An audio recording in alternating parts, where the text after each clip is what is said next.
आओ बच्चों, आज करते हैं हम एक्सरसाइज 1.1 क्लास 11 का question number 5। List all the element of the following set. ठीक है, इनको लिस्ट करना है, इनको बनाना है। क्या फर्स्ट हमें जो दिया है आंसर, फर्स्ट ए एक सेट दिया है। ठीक है, यहाँ पर x such that x is an odd natural number. और नेचुरल नंबर हमें इसको बता देना है, कहाँ तक है ये नहीं बताया गया है। तो यहाँ पर 1, 3, 5, 7, 9 इस तरह से हम इसे चलाएंगे। ठीक है, तो हमें आगे ये हम डॉट लगा के छोड़ेंगे, क्योंकि हमें बताया नहीं गया है कि x जो है ऑड नेचुरल नंबर है और कहाँ तक है, तो नहीं बताया, तो हम इसे डॉट लगा के छोड़ देंगे। नेक्स्ट देखेंगे हम b, सेकंड पार्ट।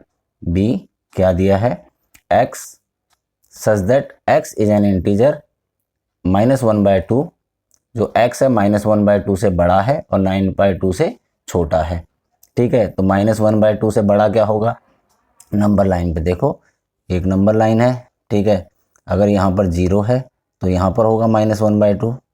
ठीक है, यहाँ 0 होगा, फिर यहाँ पर 1/2 होगा इस तरह से, फिर यहाँ पर 1 होगा। ठीक, इस तरह से चलता जाएगा ये। ठीक है, यहाँ पर क्या होगा, 1/2 से बड़ा होगा। ठीक, 1 या तो 1 हो गया, फिर 2 हो गया, 3 हो गया, है ना, और 4 होगा। 9/2 का मतलब क्या होता है, 9/2 का मतलब होता है ये यहाँ पर आएगा 9/2। तो 9/2 से छोटे जितने भी होंगे, इससे छोटे जितने भी, 9/2 मतलब 4.5 होता है, तो यहाँ पर आएगा 4.5। और -1/2 से बड़ा तो मतलब इससे ऊपर ऊपर आएंगे सारे, 0 से लेके 4 के बीच में। तो हम 0 से लेके 4 के बीच में नंबर लिख देंगे। इसमें बोला है इंटीजर्स बताने हमें। इंटीजर्स तो फुल ही होंगे, है ना, ये 1/2 तो इंटीजर नहीं होगा ना, रैशनल नंबर है। तो 0, 1, 2, 3, 4 इस तरह से हम लिख देंगे। 0, 1, 2, 3, 4। अब 4.5 तक बताया है। ठीक है, उससे छोटा 9/2 का मतलब क्या होता है 4.5, उससे छोटे छोटे। तो यहाँ पर हमने इसको लिस्ट कर दिया एलिमेंट्स को। ठीक है, सी, इसका नेक्स्ट जो पार्ट है सी पार्ट क्या है, x such that x is an integer x square less than and equal to 4। ठीक है, अगर हम 1 का स्क्वायर करेंगे, अब देखो क्या है, इंटीजर है, इंटीजर मतलब 0 का स्क्वायर 0 होता है। ठीक है, 1 का स्क्वायर 1 होता है, 2 का स्क्वायर 4 होता है। तो ये हमारे पास यहाँ पर 3 नंबर आ जाएंगे। या जी इंटीजर्स बोला है तो -1 का स्क्वायर भी, है ना, -1 का स्क्वायर भी 1 होता है। तो हमारे पास कौन कौन से नंबर आ गए, -1, 0, 1 और 2। अगर -2 का स्क्वायर बोलेंगे, -2 का स्क्वायर वो भी 4 होता है। तो ये हो जाएगा हमारा -2। ठीक है, क्या बोला है, x square less than and equal to 4, है ना। तो -2, -1 इंटीजर्स हो गए ना, 0, 1 और 2। यहाँ पे बोला less than and equal to, इसलिए इसमें 2 और -2 दोनों इंक्लूड होंगे। अगर यहाँ पर इक्वल टू नहीं होता तो 2 और -2 दोनों नहीं होते। ठीक है, इस तरह से हमारा ए बी सी हो गए। तो डी, ये फोर्थ पार्ट है, सेकंड, थर्ड और फोर्थ पार्ट। डी दिया है इसमें क्या, x such that x is a letter in the word loyal. अब लॉयल में जो वर्ड्स आते हैं इसमें क्या है, हमें लिस्ट करना है इन्हें। तो यहाँ पर हमें कौन कौन से वर्ड लिखने हैं, यहाँ पे लिखने हैं लॉयल में एल, ठीक है, ओ आ गया, वाई आ गया और ए आ गया। तो रिपीट तो हम लेंगे नहीं, एल हमारा है पहले से ही, तो रिपीट हम इसमें नहीं लेते हैं। ठीक है, रिपीटेशन नहीं होती। इसके बाद नेक्स्ट है फिफ्थ पार्ट। फिफ्थ पार्ट क्या दिया है, ये E, X such that x is a month of year not having 31 days, जिनमें 31 डेज नहीं होते हैं। तो कौन सा हो गया, एक तो फेब, है ना, फिर अप्रैल में भी नहीं होते, मार्च में 30 डेज होते हैं, जनवरी में भी 30 होते हैं, अप्रैल। ठीक है, फिर जून, फिर सितंबर, सितंबर हो गया, फिर नवंबर, है ना। ये डेज होते हैं जिनमें 31 डेज नहीं होते, ये मंथ होते हैं जिनमें 31 डेज नहीं होते। अब हमारा लास्ट पार्ट है 6 पार्ट एफ। यहाँ पर x is a constant in the English alphabet which preceded के, है ना।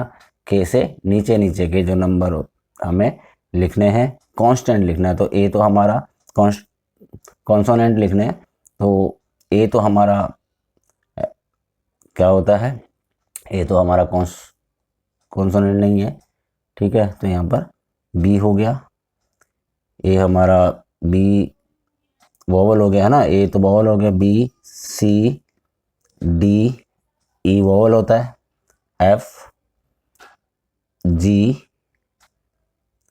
एच आई वोवल होता है, और फिर जे। इस तरह से के से नीचे नीचे के जो हमारे अल्फ़ाबेट्स होते हैं, कॉन्सोनेंट्स, ठीक है। जो हमें इसमें से क्या करना है, वोवल्स हटा देने हैं, तो ए ई आई जो है वो हमारे हट गए। इस तरह हमारा क्वेश्चन नंबर 5 कंप्लीट हुआ। नेक्स्ट करते हैं हम क्वेश्चन नंबर 6। क्वेश्चन नंबर 6 में match each of the set of the left in the roster form with the same set in the right described in set builder form. ये हमें roster form दे रखी है, ये हमें सेट बिल्डर फॉर्म दे रखी है। तो हमें यहाँ पर चेक करना है कि सेट बिल्डर फॉर्म से रोस्टर फॉर्म में कौन कौन सा मिल रहा है। यहाँ पर देखो, यहाँ पर क्या है, x is a prime number and a divisor by 6। x जो है वो प्राइम नंबर है जो डिविजर होता है 6 से। तो यहाँ पर देखो, ये 6 तो प्राइम नंबर नहीं है, ठीक है, तो सिर्फ ये बचा।